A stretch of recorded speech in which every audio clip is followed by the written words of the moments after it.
सभी को नमस्कार।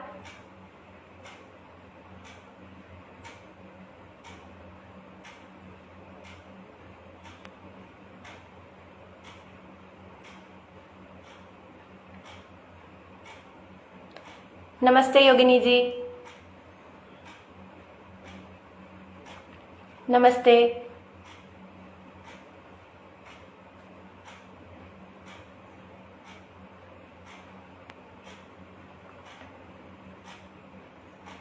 नमस्ते जितेंद्र जी।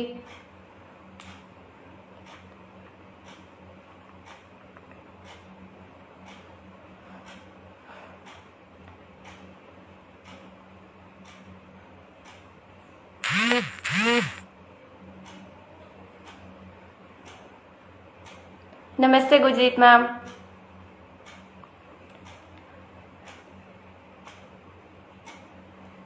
तो सभी को नमस्कार। मेरा नाम नंदिनी दीक्षित है और मैं दंतेवाड़ा छत्तीसगढ़ से एक पर्यावरण कार्यकर्ता हूँ और सभी का पर्यावरण संरक्षण गतिविधि के इस पेज पे स्वागत है। तो यहाँ पे जितने भी लोग मेरे साथ जुड़े हैं और जितने भी लोग आगे हमारे साथ जुड़ेंगे उन सभी को मैं प्रणाम करती हूँ। तो मेरा नाम नंदिनी दीक्षित है और मैं एक दंतेवाड़ा छत्तीसगढ़ से एक पर्यावरण कार्यकर्ता हूँ और वर्तमान में मैं गुरु घासीदास विश्वविद्यालय बिलासपुर छत्तीसगढ़ की बीटेक केमिकल इंजीनियरिंग की फर्स्ट ईयर की स्टूडेंट हूँ। और नमस्ते निखिल जी। तो मैं बीटेक फर्स्ट ईयर की स्टूडेंट हूँ और आज मैं आप लोगों के साथ नेशनल एनवायरनमेंट यूथ पार्लियामेंट के ऊपर अपना एक्सपीरियंस शेयर करने वाली हूँ। तो उससे पहले थोड़ा सा मैं अपने काम के बारे में बताऊंगी। तो मैं एक अभियान चलाती हूँ एक पेड़ शहीदों के नाम, और उसके तहत मैं हर महीने की 19 से 25 तारीख को शहीदों के नाम पे पौधारोपण करती हूँ। और हम एक वन भी विकसित कर रहे हैं, उसका नाम आमोद अरण्य है और उसकी शुरुआत हमने 26 जुलाई 2019 को कारगिल दिवस पर कारगिल योद्धाओं को श्रद्धांजलि देने के रूप में की थी। और रिसेंटली मैंने COP26 में इंडिया को रिप्रेजेंट किया था UN क्लाइमेट चेंज अर्थ बीट चैलेंज में, और उसमें हम विनर भी रहे थे। तो आज मैं आप सभी के साथ नेशनल एनवायरनमेंट यूथ पार्लियामेंट इस इवेंट के बारे में, आप सभी ने सुना है, इतना प्यार दिया है आप सबने इस इवेंट को, इतना आशीर्वाद दिया है, इसके ऊपर मैं अपना एक्सपीरियंस शेयर करने वाली हूँ। मैं बहुत लकी हूँ कि मुझे भी इस इवेंट में पार्ट लेने का अवसर प्राप्त हुआ था। राष्ट्रीय पर्यावरण युवा संसद, ये इवेंट मानव रचना इंस्टीट्यूट और पर्यावरण संरक्षण गतिविधि द्वारा ऑर्गेनाइज करवाया गया था। तो ये इवेंट का एम था कि जितने भी स्टेट्स में से, हर स्टेट्स में से जो युवा शक्ति है वो पर्यावरण के लिए क्या कर सकती है, उनके विचारों को आगे लाने के लिए ये एक प्लेटफॉर्म दिया गया था। तो मैं अपनी यूनिवर्सिटी और पर्यावरण संरक्षण गतिविधि दोनों का प्रतिनिधित्व कर रही थी। तो थोड़ा डबल रिस्पॉन्सिबिलिटी थी, पर डबल आशीर्वाद भी था और डबल मेहनत थी और सभी का साथ भी था। तो डिफरेंट स्क्रीनिंग्स हुई थी, टास्क हुए थे और डिबेट्स हुई थी, स्पीचेस एंड ऑल सब हुआ था। तो ये सब काफ़ी महीना ये चला था। उसके बाद एक टीम तैयार की गई थी, but as I said it's a parliament, तो हम एक मॉक पार्लियामेंट जैसा बनाने का कोशिश कर रहे थे। तो टीम तो तैयार हो गई थी कि कौन कौन पार्टिसिपेट करेगा, बट अब बारी थी कि कौन वहाँ पे क्या रोल निभाएगा, कौन वहाँ पे किसको क्या पोजीशन होगी। तो इसके लिए अगेन स्क्रीनिंग्स, डिबेट्स, तो उसके बाद फाइनली सबको अपनी अपनी पोजीशंस अलॉट हुई एंड मुझे सेशन 2 में ऑपोजिशन का पोजीशन अलॉट किया गया था। तो इस इवेंट में माननीय लोकसभा अध्यक्ष ओम बिरला सर एंड माननीय वन पर्यावरण मंत्री भूपेंद्र यादव सर भी इसमें आए थे एंड उनके भी आशीर्वाद हम सबको प्राप्त हुए, उनका भी मार्गदर्शन हम सबको मिला था। तो बेसिकली 15 अप्रैल को हमें मानव रचना इंस्टीट्यूट फरीदाबाद में जाना था एंड वहाँ पे हमारी रहने की व्यवस्था की गई थी। So as soon as I entered the Manav Rachna campus, तो एक पहले मन में ये भी था कि बहुत सारे लोगों से मिलने मिलेगा, एक थोड़ा सा एक बोलते ना लाइक अब आप अपने स्टेट को भी रिप्रेजेंट कर रहे हो, यूनिवर्सिटी को भी रिप्रेजेंट कर रहे हो, PhD को भी आप रिप्रेजेंट कर रहे हो। हेलो नीलू जी। तो ये एक था कि काफ़ी रिस्पॉन्सिबिलिटी थी और आपको एक प्रेशर जैसा भी था, बट कहीं ना कहीं मन में ये भी था कि विभिन्न लोगों से मिलने का मौका मिलेगा और उन सब के एक्सपीरियंसेस को जानने का मौका मिलेगा और खुद के एक्सपीरियंस को शेयर करने का भी मौका मिलेगा। तो ये बहुत ही बड़ी बात थी, तो इसके लिए बहुत खुश थी मैं। एंड जैसे ही मैं वहाँ पे एंटर करी एंड वहाँ पे लोगों को सबको मैंने सबका जो वातावरण था वो इतना पॉजिटिव था, सारी थकान वहाँ एंटर करते ही उतर गई थी एंड एक बहुत ही अच्छा वाइब आ गया था। काफ़ी कुछ जानने को मिला, हम भी काम कर रहे थे तो लोगों से और हम क्या और अच्छा कर सकते हैं, वो क्या कर रहे हैं पर्यावरण के लिए, ये सब भी जानने का मौका मिला। और मानव रचना में एक मॉक पार्लियामेंट जैसी भी ऑर्गेनाइज कराई गई थी, तो उसमें लाइक ताकि हमको नेक्स्ट डे पर्यावरण जो संसद जो होने वाली है उसमें एक आइडिया हमको मिल जाए कि वहाँ पे कैसी प्रोसीडिंग्स रहेगी, सब कैसा रहेगा। तो ये सब के लिए एक मॉक पार्लियामेंट जैसा भी ऑर्गेनाइज कराया गया था। तो वो सब अटेंड करने के बाद पूरा उसमें पार्टिसिपेट करने के बाद हमें एक आइडिया आ गया कि नेक्स्ट डे संसद परिसर में, क्योंकि ये इवेंट हो रहा था, it was first national environment youth parliament जो कि पार्लियामेंट कॉम्प्लेक्स में हो रहा था, तो ये अपने आप में ही बहुत बड़ी बात है। तो वहाँ पे जाने का अवसर मिल रहा था, तो वहाँ पे कैसे सब होगा, किस तरीके से हमारे सेशंस चलेंगे, कैसा क्या होगा, इसका एक हमें आइडिया हो जाए, इसके लिए एक प्रैक्टिस सेशन जैसा भी ऑर्गेनाइज किया गया था। एंड फिर प्रैक्टिस सेशन के बाद नाइट में एक कल्चरल इवेंट ऑर्गेनाइज किया गया था जिसमें स्टूडेंट्स ने सबने परफॉर्म किया था एंड बहुत ही अमेजिंग एक्सपीरियंस रहा वहाँ पे। नमस्ते सोनी जी, नमस्ते श्याम जी। तो इस सब के बाद 15 का दिन इट वाज वेरी इंफॉर्मेटिव, बहुत लोगों से मिलने मिला और ये 2 दिन 15 एंड 16 बहुत लाइफ के सबसे इंफॉर्मेटिव दिन थे। और बहुत सबसे बड़ी बात तो लोगों से जो मिलने मिला और जो जानने को मिला, जो मैंने सीखा इन 2 दिनों में, वो बहुत ही बड़ी बात थी। तो नेक्स्ट डे हम सब रेडी हुए और सब एकदम अलग, सबके एक पॉजिटिव एनर्जी थी, एक पॉजिटिव वाइब्स थी। और as soon as we entered the parliament complex, वहाँ पे एंटर करते ही एक अलग ही प्राउड फीलिंग आ रही थी और परिसर में हमको घूमने का भी अवसर मिला था। और जब हम उस परिसर में घूम रहे थे, हम वहाँ पे जब हम वहाँ पे घूम रहे थे, तो एक एक दीवार जो हमारा संघर्ष है, जो जिन लोगों ने अपना सर्वोच्च बलिदान दिया है, उन सबको महसूस करने का अवसर मिल रहा था। कितने बलिदान, कितने त्यागों के बाद हम इतना बड़ा लोकतंत्र स्थापित हो पाए हैं, लोकतंत्र के रूप में स्थापित हो पाए हैं, ये सब देखने के बाद। और वो महसूस किया कि कितने बलिदानों के बाद हम खुली हवा में सांस ले पा रहे हैं। ये सब देखना और ये सब महसूस करने का अवसर प्राप्त हुआ, इससे बड़ी गर्व की बात मेरे लिए और कुछ नहीं हो सकती थी। और वहाँ पे 2 सेशंस में हमारा ये इवेंट ऑर्गेनाइज किया गया था, first session and second session. तो दोनों सेशंस में it was a mock parliament, तो बिल्कुल वैसे ही एक मॉक पार्लियामेंट के तरीके इसको कराया गया था and it went very well. And students जितने भी लोग वहाँ पे डेलीगेट्स आए थे, पूरी सब कुछ आइडियाज़ के साथ थे, सब ने अपने अपने आइडियाज शेयर किए। एंड फर्स्ट सेशन में हमारे साथ माननीय लोकसभा अध्यक्ष ओम बिरला सर भी जुड़े थे एंड उन्होंने कहा भी था कि इस जो first national environment youth parliament है, इससे हमें सजेशंस चाहिए, we have to be part of solution. तो कुछ सब बच्चों के जो सजेशंस थे वो भी नोट किए गए। आई वाज लकी कि मेरा भी एक सजेशन नोट किया गया था। आई सजेस्टेड कि पीएम आवास योजना के तहत हमें सोलर पैनल्स भी इंस्टॉल कराने चाहिए। तो all over it was a wonderful event और एक युवाओं को जो प्लेटफॉर्म मिलना चाहिए था, वो एक बहुत अच्छा प्लेटफॉर्म ये दिया गया था। And yes ma'am, PhD's initiative, yes it's very good. हमने भी SIP अटेंड करी and we got to learn a lot. हरित घर के बारे में जाने और वेस्ट मैनेजमेंट से लेकर सबके बारे में जानने को मिला। ये बहुत ही अमेजिंग एक्सपीरियंस था, बहुत कुछ सीखने को मिला। तो इन दोनों सेशंस के बाद हमको फिर रात में एक अवार्ड सेरेमनी हुई थी, अवार्ड सेरेमनी। तो उन सब के बाद we had a great day on 16 April and बहुत ही अमेजिंग एक्सपीरियंसेस के साथ एक अलग ऐसा एक्सपीरियंस जो कभी ज़िंदगी में नहीं भूलेंगे कि इतना कुछ महसूस वो जो महसूस कर पा रहे थे वहाँ पे, वो शायद मैं बयां भी ना कर पाऊँ, वो सिर्फ जो मैं फील कर पा रही थी वहाँ पे।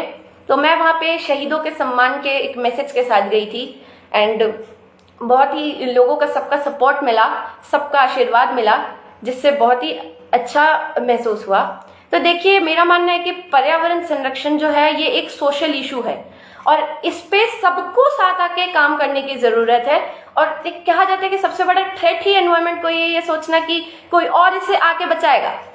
और ये इवेंट कम्प्लीटली इस जो बात है कि पर्यावरण संरक्षण सोशल इशू है और सबको साथ में आके इसके लिए काम करना है, ये इवेंट इसका सबसे बड़ा उदाहरण है कि सब साथ में आके डिफरेंट स्टेट से सब लोग साथ में आए और सबने अपना योगदान दिया, सबने सजेशंस रखे, चर्चा हुई, डिबेट्स हुए। इन सबसे ये सबसे बड़ा इवेंट एक उदाहरण है यूनिटी एंड डाइवर्सिटी का, और ये कि हम सबको साथ में पर्यावरण के लिए आके काम करने की आवश्यकता है।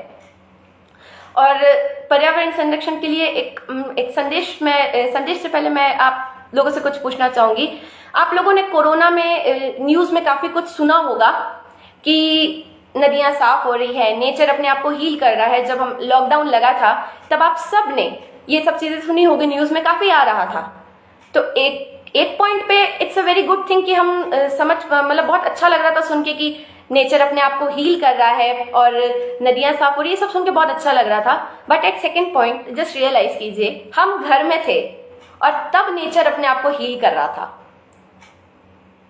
What's the point? हमको अपनी रिस्पॉन्सिबिलिटीज को समझना चाहिए। हम लोग मतलब हम बाहर निकलते हैं तो हम पर्यावरण को हार्म कर रहे हैं, सीधी सी बात यही हुई। तो ये सब चीज़ें जब मैं भी न्यूज़ में सुनती थी सो आई रियलाइज कि मुझे मेरी रिस्पॉन्सिबिलिटी का मेन एक रियलाइजेशन हुआ कि नहीं, इसमें हम सबको अपना योगदान देना चाहिए। और अगर कोई एक व्यक्ति भी कुछ भी कर रहा है तो ये मत सोचे कि सिर्फ मेरे करने से क्या होगा, नहीं, ऐसा नहीं है। आपको खुद से शुरुआत करनी है, खुद से समाज तक आपको जाना है। आप अगर कुछ कर रहे हैं पर्यावरण संरक्षण के लिए और आप दूसरों को इस चीज के लिए अवेयर कर रहे हैं और वो एक व्यक्ति कुछ कर रहा है, वो मल्टीप्लाई कीजिए, billions of people following the same thing, वहां से चेंज की शुरुआत होती है। इसीलिए आप खुद में चेंज लाइए। हम लोग अपनी लाइफस्टाइल में, मेरे मानना है कि हमें अपनी लाइफस्टाइल से शुरुआत पहले करनी चाहिए। हमें कोशिश करनी चाहिए कि हम एक नेट जीरो कार्बन एमिशन वाली एक लाइफ हम जिए, हमें ऐसी कोशिश करनी चाहिए। जैसे कि अब पर्यावरण को क्या क्या चीजें हार्म करती हैं, पहले इन चीजों को एनालाइज कीजिए, फिर आप अपना क्या उसमें योगदान दे सकते हैं। जैसे प्लास्टिक के लिए हमको इको ब्रिक्स बनाना सिखाया गया है। So basically eco bricks I think सबको पता है, बट मैं फिर भी बताती हूँ। एक इको ब्रिक्स एक ऐसा मेथड है जिससे आप लाइक अपने जो प्लास्टिक आपका है वो घर का प्लास्टिक घर में ही रहेगा। एंड मैं फॉलो करती हूँ उस चीज़ को। एंड मेरे घर का प्लास्टिक, अगर मेरे घर में प्लास्टिक आता भी है सो फर्स्ट मैं पहले तो पूरी कोशिश करती हूँ कि मैं ना लूँ प्लास्टिक आइटम्स में चीज़ें, मैं ना लूँ। पहली चीज़ तो मैं ये पूरी कोशिश करती हूँ। मैं बाहर जाती हूँ तो क्लॉथ बैग अपना लेके जाती हूँ, बट स्टिल अगर किसी भी रूप में वो आता है तो मैं उससे बॉटल में डाल के बंद कर लेती हूँ ताकि वो बाहर ना जाए, धरती को ना नुकसान करे, वो जानवरों को ना नुकसान करे। और इट्स नॉट लाइक दैट कि आप सिर्फ घर में हो तो ही ये चीज़ें फॉलो करो। आप जैसे यूनिवर्सिटी, मैं एक यूनिवर्सिटी स्टूडेंट हूँ, मैं मेरे पीजी में भी मैं ये चीज़ें फॉलो करती हूँ। इवन देयर मैं इको ब्रिक्स बनाती हूँ एंड पूरी कोशिश करती हूँ कि मैं जो योगदान दे सकूँ पर्यावरण के लिए वो दूँ।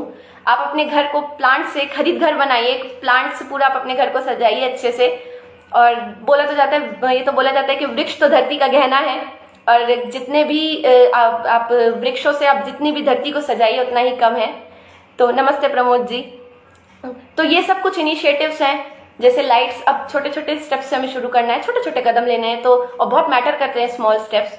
तो लाइट्स जब यूज में नहीं आप उसे बंद कर दीजिए। तो ये सब काफ़ी चीज़ें हैं जो अगर आप अपने डेली रूटीन में लाएंगे तो वो आप कहीं भी क्यों ना हो, वो चीज़ें ऑटोमेटिकली आपको फॉलो हो जाएंगी। हम बहुत सालों से कर रहे हैं ये चीज़ें। तो मैं बाहर भी गई थी यूनिवर्सिटी में भी, so I follow those things.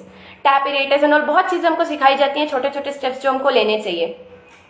और सबसे बड़ी बात कि इस पार्लियामेंट से मुझे और भी काफ़ी चीज़ें सीखने को मिली थी कि जैसे मैं लाइफस्टाइल में जो चेंजेस लाई थी उसके अलावा भी मैं और क्या क्या चेंजेस कर सकती हूँ। तो ये सब के ऊपर भी जानने का मौका मिला। एंड अभी जैसे यूनिवर्सिटी में है तो लोगों के, यूनिवर्सिटी में स्टूडेंट्स के बीच में जागरूकता का अभियान हम शुरू करेंगे। और काफ़ी चीज़ें फ्यूचर में ऐसा करना है, यूथ को और ज़्यादा कनेक्ट करने की हमको ज़रूरत है। और ज़्यादा से ज़्यादा जो यूथ है उनका माइंड पर्यावरण संरक्षण के लिए लगाना है और उनको किस तरीके से हम कनेक्ट कर सके, इसके लिए काम किस तरीके से किया जा सकता है। और बहुत सपोर्ट मिला और आशीर्वाद है, तो इस तरीके से और किस तरीके से हम यूथ को कनेक्ट कर सकते हैं, इसके लिए भी काम करने के लिए जानने को मिला। और साथ ही में देखिए, आई एम वेरी लकी कि मुझे आज ये लाइव सेशन करने मिल रहा है, क्योंकि अभी एनवायरनमेंट डे आ रहा है 5 जून को। तो मैं सबसे ये बोलना चाहती हूँ कि हमको सिर्फ एक दिन पर्यावरण दिवस नहीं मनाना है, हमको हर दिन पर्यावरण दिवस मनाना है और हर दिन कुछ ना कुछ पर्यावरण के लिए करते रहना है। क्योंकि देखिए, जैसे हमारी माताएं हमें जन्म देती हैं, उसी प्रकार हमारी धरती माँ जो पर्यावरण है वो हमें जीने के लिए और रहने के लिए एक शुद्ध, एक अच्छा वातावरण देता है। तो हमें उसकी रिस्पेक्ट करनी चाहिए और सिर्फ एक दिन नहीं बल्कि हर दिन हमें एनवायरनमेंट डे सेलिब्रेट करना चाहिए। हर दिन सबको कुछ ना कुछ पर्यावरण के लिए करना ही चाहिए। तो मैं आप सभी से रिक्वेस्ट करूंगी कि इस पर्यावरण दिवस पे एक एक पौधा शहीदों के नाम पे ज़रूर लगाएं, क्योंकि मेरा मानना है कि शहीदों को मिले इतना सम्मान कि जीवन की हर सांस में हो उनका योगदान। तो इसी मैसेज के साथ हम आगे आएंगे और युवाओं को सबसे अपील है कि जितने भी आप लोगों को युवा और जो बच्चे हैं उनको सिखाना है कि किस तरीके से वो पर्यावरण प्रहरी बन सकते हैं और किस तरीके से वो पर्यावरण के लिए इनिशिएटिव ले सकते हैं। तो सबसे पहले बच्चों को सिखाना है, उनको बचपन से अगर आप सिखाएंगे तब जाके वो आगे अच्छे से कर पाएंगे। मेरे पेरेंट्स ने इस पर मेरा बहुत ज़्यादा सपोर्ट किया है। तो मेरे पेरेंट्स हमेशा से मुझे बचपन से सिखाते आ रहे थे पर्यावरण के बारे में, बचपन से वो चीज़ें डाली थी, तो आगे जाके मैं अच्छे से और सोच पा रही हूँ। और फिर कोरोना में, लॉकडाउन में अपने आप को जानने का मौका मिला तो और ज़्यादा उस चीज़ के बारे में समझ पा रही हूँ। तो रिक्वेस्ट है कि सभी बच्चों को भी ज़्यादा से ज़्यादा इस चीज़ में पर्यावरण के लिए जागरूक करने के लिए लाएं और उन्हें भी पर्यावरण प्रेरी बनाएं और यूथ को भी सबसे ज़्यादा से ज़्यादा कनेक्ट करना है। नमस्ते मोहित सर जी, हम सबको मिलकर पर्यावरण को बचाने का प्रयास करना चाहिए। ऑफकोर्स हम सबको मिलकर साथ में आकर पर्यावरण को बचाने का प्रयास करना चाहिए। और साथ ही में एक और चीज़ मैं बोलना चाहूँगी कि देखिए, जैसे सब बोलते हैं कि हम किस तरीके से हम बच्चों के अंदर ये बात डालें। तो जैसे आप बच्चों से एक पौधा लगवाइए और उनको ये चीज़ एक बोलिए कि नहीं, आप वो पौधा जो वो लगाएं वो उसका केयर करें।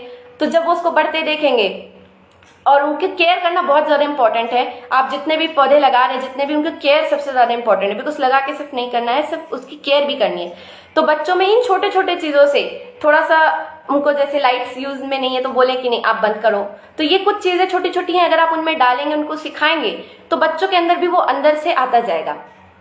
तो इस तरीके से हमको यूथ को ज़्यादा से ज़्यादा कनेक्ट करना है। और मैं लास्ट में बस यही कहना चाहूँगी कि फिर से रिपीट करूंगी कि पर्यावरण संरक्षण एक सोशल इशू है और हम सबको इसके लिए साथ में आके काम करने की ज़रूरत है। और साथ ही मैं एक रिक्वेस्ट फिर से करूंगी कि इस बार पर्यावरण दिवस पर एक पौधा शहीदों के नाम पे ज़रूर लगाएं और उसकी केयर भी करें। कोई ऐसी जगह का चुनाव करें जहाँ पे आप उसकी केयर भी कर पाए, क्योंकि सिर्फ लगाना नहीं, उनकी केयर भी करना है। और लोगों में मैसेज एक आप स्प्रेड करिए। और अगर आपके आसपास में कोई ऐसा, आप किसी फैमिली को जानते हैं जिनका कोई शहीद हुआ हो, तो आप उनके नाम से पौधा लगाइए, उनकी स्टोरी शेयर कीजिए, लोगों को उनके बारे में बताइए और उस पेड़ की अच्छे से केयर कीजिए। और साथ ही में खुद से शुरुआत कीजिए। फिर से रिपीट करूंगी, खुद से शुरुआत कीजिए। एक इन मनुष्य के अंदर का परिवर्तन सामाजिक परिवर्तन का कारण बनता है। तो स्वयं से शुरुआत कीजिए और फिर समाज तक जाइए और खुद छोटे छोटे स्टेप्स डेली लीजिए। और एनवायरनमेंट डे सिर्फ एक दिन नहीं बल्कि हर दिन सेलिब्रेट कीजिए। धन्यवाद।